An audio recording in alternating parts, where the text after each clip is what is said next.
Hello my YouTube family, আজকে তোমাদের সামনে নিয়ে চলে এসেছি তেঁতুলের আচারের রেসিপি।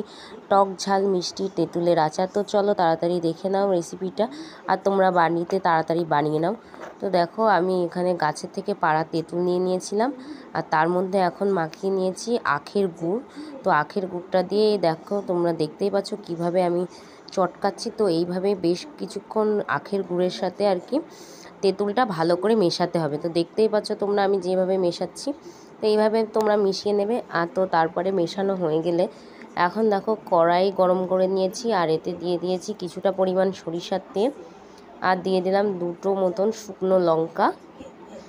তো এটা ভালো করে এখন একটু ভেজে নেব, আর দিয়ে দিয়েছিলাম এর মধ্যে 5 ফোড়ন।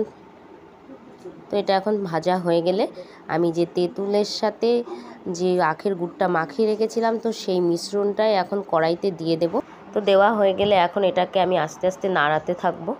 আর আগে থেকে আমি শুকনো কড়াইতে গোটা জিরে আর গোটা ধনে নিয়ে একটা মিক্সড পাউডার বানিয়ে নিয়েছিলাম। তো সেটাই এই মশলাটাই মেন মশলা। তো এটাই দিতে হবে, দিলে তেঁতুলের আচারের স্বাদটা একদম অন্যরকম হয়ে যাবে।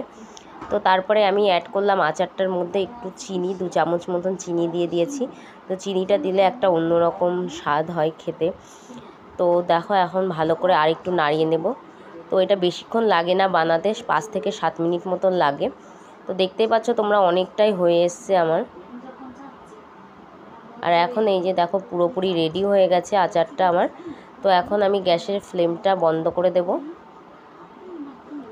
আর যে তোমাদেরকে দেখালাম যে ভাজা মশলাটা আগে থেকে বানিয়ে রেখেছিলাম, তো সেটাই এখন দিয়ে দিলাম। তো এই সময়টা তোমরা কিন্তু গ্যাসের ফ্লেমটা একদম বন্ধ করে দেবে।